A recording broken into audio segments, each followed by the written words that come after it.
Hey guys, आज मैं explain करने वाला हूँ न्यू कोरियन ड्रामा को जिसका टाइटल होने वाला है द वेस्ट ऑफ एविल। आज मैं the west of evil season 1 के एपिसोड नंबर 1 को एक्सप्लेन करने वाला हूँ।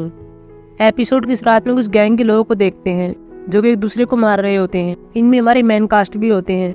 यहाँ पर हम पहले हमारे मेन कास्ट को देखते हैं जिसका नाम जुन्मो होता है।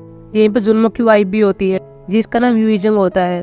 और यहीं पर एक और आदमी होता है जिसका नाम गीचुल होता है जो कि यूइजंग के साथ यहाँ पर आया था। जुन्मो यूइजंग को देख लेता है और बाद में सभी आदमियों को मारने लगता है। अगले इसमें 2 साल पहले 1994 में दिखाया जाता है जहाँ हम दक्षिण कोरिया में सियोल में देखते हैं। यहाँ पर हम यूइजंग को देखते साथ में जुन्मो होता है। यूइजंग जुन्मो को अपनी फैमिली के पास ले जा रही होती है। अगले इसमें यूइजंग को दिखाया जाता है साथ में यूइजंग की फैमिली होती है। जुन्मो भी इनके साथ ही होता है। ये सब मिलकर यहाँ पर खाना खा रहे होते हैं। यूइजंग को प्रमोशन मिल गया है और एक नार्कोटिक ऑफिसर है, इसीलिए उसने जुन्मो को यहाँ पर इन्वाइट किया हुआ है और सभी फैमिली वाले इसके लिए जश्न मना रहे होते हैं। जुन्मो भी यहाँ पर एक डिटेक्टिव होता है। हालांकि में आप यह नोटिस करते हैं कि जुन्मो की यूइजंग के भाइयों के साथ अच्छी नहीं बनती है। वो जुन्मो से अलग क्वेश्चन कर रहे होते हैं। ये जुन्मो को लो रैंकिंग वाला डिटेक्टिव कह रहे होते हैं। हालांकि यूइजंग अपने भाइयों को रुकने के लिए कह रही होती है और जुन्मो का साथ देती है। यहाँ पर यूइजंग के पिता जुन्मो से पूछ रहे होते हैं क्या तुम्हारे पिता से बात होती है, लेकिन यहाँ जुन्मो मना कर देता है। यूइजंग का पिता कह रहा होता है कि तुम्हें अपने पिता पर ध्यान देना चाहिए, तुम्हारा पिता बूढ़ा हो गया है, तुम्हें उसकी सेवा करनी चाहिए। जुन्मो कहता है ठीक है। अगले इसमें दिखाया जाता है जहाँ पर जुन्मो यूइजंग के साथ होता है। यूइजंग जुन्मो को कह रही होती है कि मेरे पिता ने और भाइयों ने जो कुछ भी कहा है उसको अपने ऊपर मत लेना, मैं तो उसको भूल भी गई हूँ और तुम भी भूल जाना, मुझे यहाँ पर आना ही नहीं चाहिए था, इससे अच्छा तुम अपनी माँ से मिलने के लिए चली जाती। जुन्मो अपने लॉकेट को देखता है जिस पर चर्च का साइन था। यहाँ पर यूइजंग बता रही होती है कि मेरे चर्च हाई स्कूल से है, मुझे वहीं पर ये मिला था, मुझे इसको अपने घर पर ले जाना चाहिए था। जुन्मो इसको यहीं पर रख देता है। अगले इसमें गीचुल को देखते हैं जो कि क्लब के अंदर होता है और ये डीजे बजाने काम कर रहा होता है। इसके बाद गीचुल यहाँ पर एक आदमी से मिल रहा होता है। इस आदमी का नाम जंग क्यूंगचुल होता है और इसको सर्जेंट जंग के नाम से भी जाना जाता है। यह गीचुल को एक ऑफर पेश कर रहा था और कह रहा था कि मैं तुम्हें खुद का मालिक बना सकता हूँ। हालांकि गीचुल को सिर्फ यही चाहिए कि मैं जिस क्लब के अंदर डीजे बजाता हूँ मैं उस क्लब का ओनर बनना चाहता हूँ। क्यूंगचुल कह रहा होता है कि मुझे गंगनम के मूल निवासियों से बात करनी है, तो चलो मिलकर काम करते हैं। गीचुल कह रहा था तुम मुझे कब मालिक बनाओगे। क्यूंगचुल कह रहा था तुम बहुत जल्दी में हो, क्या तुम गरीब हो। गीचुल कहता है कि गंगनम में रहने वाला हर कोई गरीब है। इसके बाद ये दोनों हाथ मिलाते हैं और इनकी डील हो जाती है। अगले इसमें 1 साल के बाद देखते हैं जहाँ पर गीचुल अब क्लब का मालिक बन चुका है और यहाँ पर एक आदमी से बात कर रहा होता है जो गाड़ी के अंदर था।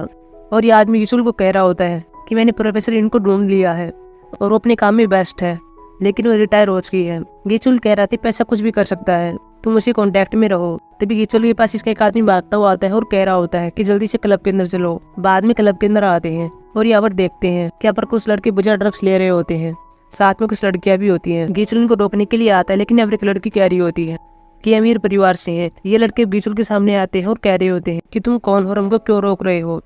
ये गीचुल को थप्पड़ मारते हैं और एक आरा व्यक्ति कह रहे होते हैं, साथ में गीचुल के मुंह पर पैसा फेंकते हैं। अगले इसमें दिखाया जाता है जहाँ पर गीचुल क्यूंगचुल से मिल रहा था और कह रहा होता है कि आपने 1 साल पहले मुझसे वादा किया था और 1 साल हो गया है, आपने अपना वादा पूरा नहीं किया है। हालांकि हमें भी बता नहीं गया है कि वह वादा कौन सा है। गीचुल साथ में क्यूंगचुल को सलाह देता है और कह रहा होता है कि मेरे पास पैसा कमाने का एक और तरीका है, हम ड्रग्स बेचना स्टार्ट कर सकते हैं। मेरे पास बहुत सारे लड़के हैं जो कि ड्रग्स को यहाँ पर डिलीवर करेंगे और हम इस प्रकार पैसा कमा सकते हैं। क्यूंगचुल खड़ा होता है और गीचुल को थप्पड़ मारता है और कह रहा होता है कि क्या तुम जानते हो कि मैं कौन हूँ। मैं डोंग ह्यू का दाहिना हाथ हूँ, मैं कोरिया का बॉस हूँ और तुम मुझे ड्रग्स बेचने के लिए कह रहे हो। क्या मैं कोई नशेड़ी हूँ? क्या मैं तुम्हें ड्रग विक्रेता लगता हूँ? अगली बार ऐसी बात मत कहना, नहीं तो मैं तुमको मार दूंगा। अगले इसमें दिखाया जाता है जहाँ पर गीचुल अपने आदमी के साथ होता है और इनके साथ सारी बातें शेयर कर देता है जो क्यूंगचुल के साथ हुई थी। गीचुल के आदमी में हम यहाँ पर देखते हैं कि एक आदमी होता है जिसका नाम हिसुंग होता है, साथ में एक और लड़का होता है जिसका नाम ताइहो होता है। इसके अलावा और आदमी भी होते हैं। हिसुंग यहाँ पर कह रहा होता है कि उसने हमें मर्सिडीज देने का वादा किया था, लेकिन उसने अपना वादा भी नहीं निभाया। वो आपके साथ ऐसा बिहेव कैसे कर सकता है? इस जैसे आदमी को नरक में जाना चाहिए। अगले इसमें उसी लड़की को दिखाया जाता है जो कि ड्रग्स ले रहा होता है और जो लड़कियों के साथ था ये गाड़ी में बैठ रहा होता है। यहाँ पर हम गीचुल को देखते हैं। ये लड़की गीचुल को आने की इशारा कर रही होती है। बाद में गीचुल गाड़ी के अंदर आता है और इस लड़के को मार देता है। इसके बाद गीचुल एक आदमी से मिल रहा होता है जो कि चाकू चलाने वाला व्यक्ति होता है। गीचुल इसको अपनी गैंग में शामिल कर लेता है। अगले इसमें गीचुल बुफे से देखते हैं, साथ में इसके आदमी होते हैं। ये इस पे एक जगह पर आए हुए हैं और खाना खा रहे होते हैं और इनको क्यूंगचुल ने बुलाया हुआ था जो कि यहीं पर बैठा हुआ था। और अगले इसमें एक बिल्डिंग के अंदर देखते हैं जहाँ पर गीचुल के आदमी आ जाते हैं, साथ में चाकू चलाने वाला व्यक्ति अपने आदमी लेकर आ जाता है। ये दोनों आपस ज्वाइन हो जाते हैं और बाद में क्यूंगचुल के आदमी को एक एक करके मारने लगते हैं। हालांकि क्यूंगचुल अपने आदमी लेकर इनके सामने आ जाता है लेकिन कुछ भी नहीं कर पाता क्योंकि गिचुल के पास बहुत ज्यादा आदमी होते हैं। क्योंचुल अपनी जान बचाकर भाग रहा होता है, लेकिन इसके सामने चाकू चलाने वाला व्यक्ति आ जाता है और पीछे से हम देखते हैं कि गिचुल आ जाता है और साथ में ताइहो होता है। क्योंचुल अपनी जान की भीख मांगता है और कह रहा होता है कि ठीक है, मुझे जाने दो, मुझे मत मारो, गंगनम पर तुम्हारा कब्जा हो जाएगा, मैं कुछ भी नहीं करूंगा। ताइहो क्योंचुल की घड़ी लेने के लिए आता है जो कि बहुत ज्यादा महंगी होती है, लेकिन क्योंचुल के अपने चाकू मिल जाता है और वह ताइहो को मार देता है। इसके बाद गिचुल ताइहो को देखता है और उसे पता चलता है कि ताइहो मर चुका है। बाद में गिचुल क्योंचुल को बार बार चाकू मारता है और इसको मार देता है। हालांकि अब ताइहो ने क्योंचुल की घड़ी ले ली थी। अगले इसमें गिचुल उधर से देखते जो एक आदमी से मिलने के लिए आ जाता है। गिचुल यहाँ पर बुसान में आया हुआ था और जिस आदमी से मिल रहा था इसका नाम डोंग ह्यूक होता है। डोंग ह्यूक यहाँ पर गिचुल से कह रहा होता है कि तुमने क्योंचुल के साथ क्या किया था। गिचुल यहाँ पर बता रहा होता है कि जब हम सियोल जा रहे थे तब वो अचानक भाग गया, इसका पता नहीं है क्यों कहाँ पर चला गया, उसने अपनी फैमिली को मार दिया। डोंग ह्यूक कहता कि फिर भी वह मेरा आदमी था, उसने शायद किसी को धोखा दिया, मैं फिर मारा हूँ, लेकिन वो मेरा आदमी था। गिचुल यहाँ पर डोंग ह्यूक को कह रहा था कि आप मुझे 2 इलाके दे दें, इसके बदले मैं आपको हर महीने 50 मिलियन लोन दूंगा और मैं आपको जुबान देता हूँ। साथ में भी आप ये भी देखते हैं कि यहाँ पर गिचुल अपने आदमी लेकर आया था। डोंग ह्यूक यहाँ पर बहुत बड़ा आदमी होता है, इसीलिए गिचुल इसके पास आया हुआ था। डोंग ह्यूक गिचुल का ऑफर एक्सेप्ट कर लेता है। अगले इसमें दिखाया जाता है जहाँ पर गिचुल प्रोफेसर यून से मिल रहा होता है और बताता कि मेरा नाम गिचुल है, अभी यहाँ पर कुछ करने की प्लानिंग बना रहे थे।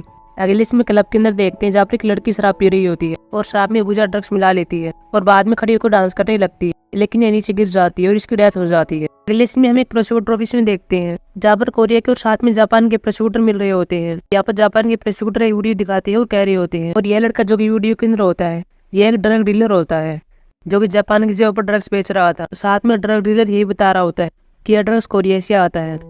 जापान के प्रोसिक्यूटर यहाँ पर बता रहे होते हैं कि हमने ड्रग डीलर को छोड़ दिया था, लेकिन 3 दिन के बाद इसकी हत्या कर दी गई। कोरिया के प्रोसिक्यूटर यहाँ पर बता रहे होते हैं कि शायद किसी गैंग का काम है जो कि कोरिया के अंदर है, हमें इसका पता लगाना होगा कि ऐसा कौन कर रहा है और यह ड्रग्स कहाँ से डिलीवर हो रहा है। साथ में एविडेंस भी जुटाने होंगे, लेकिन यह काम कौन कर सकता है। इनको अपने एक नाम याद आता है और बता रहे थे कि वह हमारे लिए काम कर सकता है। हालांकि वो लड़का जंगली की तरह बिहेव करता है, लेकिन इस काम को अंजाम दे सकता है।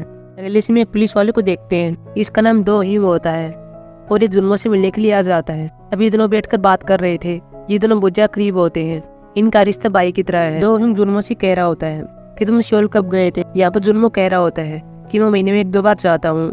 डो ह्यूक बाद में कहता है कि तुम्हें सियोल में जाना होगा और वहाँ पर काम करना होगा। डो ह्यूक जुल्मो को फाइल देता है जिसमें हम गिचुल की फोटो देखते हैं। डो ह्यूक बताता है कि इस आदमी की वहाँ पर गैंग है और तुम्हें उसके अंदर घुसपैठ करनी है, तुम्हें यहाँ पर जाना है और गैंग के अंदर शामिल होना है। ये गैंग के लोग पूरे देश में ड्रग्स बेचते हैं और तुम्हें इनको रोकना है, तुम्हें पता लगाना है कि इनकी ड्रग्स कहाँ से डिलीवर हो रही है। लेकिन जुल्मो कहते हैं कि मैं ही क्यों, तुम किसी और पुलिस वाले से पूछ सकते हो, मैं ये काम नहीं करूंगा। डो ह्यूक बाद में संख्या बताता है और कह रहा होता है कि उनके पास अरबों ड्रग्स हो सकती है जो कि लोगों को ठेस पहुंचा सकती है और उसमें तुम्हारे पिता भी शामिल हो सकते हैं। जुल्मो कहता है कि मैं ये काम नहीं करूंगा, जब मेरी पत्नी की फैमिली को पता चलेगा कि मैं क्या कर रहा हूँ तो पता नहीं मेरे बारे में क्या सोचेगी कि मैं बुरे लोगों पकड़ने के लिए बुरा बन रहा हूँ। मुझे नहीं पता, मैं काम नहीं करूंगा, तुम सीधे उनके पास जाओ और पकड़ लो। लेकिन डो ह्यूक जुल्मो को फाइल देकर चला जाता है। अगले इसमें जुल्मो अपने पुलिस स्टेशन में होता है, तभी यहाँ पर एक आदमी आता है। इस आदमी का नाम चांगसिक होता है। चांगसिक जुल्मो से कह रहा होता है कि मुझे पता कि तुम और डो ह्यूक भाइयों की तरह हो। जब मैंने डो ह्यूक को इन चीजों के बारे में बताया तो उसने मुझे सबसे पहले एक आदमी का नाम लिया था जो कि तुम्हारा नाम था। जुल्मो कह रहा होता है कि वैसे भी मैंने पहले से इसके लिए मना कर दिया है। यहाँ पर चांगसिक कह रहा होता है कि तुम एक नशेड़ी के बेटे हो, तुम्हारा पिता नशा करता रहता है, तुम्हें प्रमोशन तो नहीं मिलेगा। चांगसिक कहते कि ऐसे मौके बार बार नहीं आते, मैं जो कह रहा हूँ उसके बारे में एक बार सोचो। अगले इसमें रात को देखते हैं जब जुल्मो अपनी वाइफ को देख रहा होता है और बाद में अगले इसमें सुबह देखते हैं जहाँ पर डो ह्यूक जुल्मो को एक जगह पर लाता है और यहाँ पर चांगसिक होता है। जुल्मो पहले अपनी कंडीशन बताता है और कह रहा था कि मैं तुम्हारा कहना मानूंगा, लेकिन मेरी कंडीशन है मुझे कोई बोनस नहीं चाहिए, मुझे सिर्फ 2 रैंक से आगे बढ़ा देना। चांगसिक इसके लिए यहाँ पर देता है। अब यहाँ पर डो ह्यूक और साथ में चांगसिक जुल्मो को सारी बातें बता देते हैं जो कि इन्होंने गिचुल के बारे में प्राप्त की है कि सबसे पहले उसने क्योंचुल को मारा था जिसको सर्जेंट जंग भी कहा जाता है और बाद में इसने डो ह्यूक से हाथ मिला लिया और गंगनम की कुछ जगह पर कब्जा कर लिया था। हालांकि वह गंगनम यूनियन का हेड बन चुका है और उसने गंगनम के हर नाइट क्लब पर कब्जा कर लिया है। ये जो ड्रग्स बेचते हैं उसको एक गंगनम क्रिस्टल कहते हैं। साथ में गिचुल 2 बार जापान भी गया था और 1 बार चीन भी गया था। में जुल्मो को बताते हैं कि जब ये क्योंचुल को मार रहे थे तभी इसी बीच वहाँ पर एक लड़के की डेथ हो गई थी जिसका नाम ताइहो था जो कि गिचुल का सबसे अच्छा दोस्त था। इसलिए तुम्हें गिचुल के पास ताइहो का कजन बनकर जाना होगा और तुम्हारा वहाँ पर नाम जुल्मो नहीं होगा, तुम्हारा नाम सियुंगबो होगा। साथ में गिचुल और बाकी सब एक जगह पर नाश्ता भी करते हैं और जहाँ पर ही खाना खाते हैं। वह जगह यह है। अब हमें यह बतानी है कि तुम गिचुल से कॉन्टेक्ट कैसे करोगे। जुल्मो कहता है कि ये मेरा काम है। एक बार मैं ट्राई करके देखना चाहता हूँ। साथ में जुन्नो अपने पुलिस स्टेशन से छुट्टी भी ले लेता है और यह कहकर छुट्टी लेता है कि मुझे अस्थमा है। अगले इसमें जुन्नो को फिर से देखते हैं जो कि गीचलू इस जगह पर आ जाता है जहाँ पर गीचलू और इसके आदमी खाना खा करते हैं। जुन्नो अंदर आ जाता है और यहाँ पर आकर बैठ जाता है। यहाँ पर एक वेटर आता है और कह रहा होता है कि आप यहाँ पर काफी टाइम से बैठे हुए हैं, आप क्या ऑर्डर लेना चाहेंगे। लेकिन जुन्नो कहता है मैं कोई भी ऑर्डर नहीं लूंगा, मुझे आके ओनर से मिलना है। यह आदमी कहता है मैं ओनर हूँ, लेकिन जुन्नो कहता है कि नहीं, ओनर नहीं हो, मुझे गीचलू से मिलना है, उसी यहाँ पर लाओ। यहाँ पर जितने भी कस्टमर थे उनको बाहर निकाल दिया जाता है और बाद में दो आदमी आते हैं और जुन्नो को ऐसे बाहर निकालने वाले थे, लेकिन जुन्नो इन दोनों को मारता है। वहीं गीचलू को देखते हैं जो गाड़ी के अंदर होता है और साथ में इसके आदमी होते हैं। इनके पास एक कॉल आती है और जुन्नो के बारे में बता दिया जाता है कि हमारी जगह पर एक आदमी आया हुआ है जो कि वहाँ पर हंगामा कर रहा है और तुमसे मिलना चाहता है, तो शायद में किसी और जगह पर खाना खाने के लिए जाना चाहिए। लेकिन गीचलू इसके लिए सहमत नहीं होता और उस आदमी से मिलने के लिए कह रहा होता है। वह आदमी गाड़ी लेकर इसी जगह पर आ जाते हैं और अब गीचलू और साथ में इसके आदमी जुन्नो के पास आते हैं। जुन्नो गीचलू को देखता है और कह रहा होता है क्या तुम गीचलू हो, तुमसे मिलना इतना कठिन क्यों है। जुन्नो अपने हाथ टेबल पर रखता है और यहाँ पर हम उसी घड़ी को देखते हैं जो कि ताइहो ने पहनी हुई थी। गीचलू इस घड़ी को देख लेता है और इस घड़ी को पहचान लेता है और बाद में जुन्नो को हाथ पकड़ता है। जुन्नो गीचलू का हाथ दूर फेंकता है और साथ में एक छोटी सी गाली भी बकता है। गीचलू जुन्नो से कह रहा होता है कि तुम कौन हो और बाद में दोनों दूसरे की ओर देखते हैं और एपिसोड समाप्त हो जाता है। सो गाइस, ये थी मेरी एक्सप्लेनेशन एपिसोड नंबर 1 की। अब मिलेंगे एपिसोड नंबर 2 के एक्सप्लेनेशन में। साथ में एपिसोड 3 भी आ चुका है, इन दोनों को मैं बहुत जल्दी एक्सप्लेन करने वाला हूँ। तब तक के लिए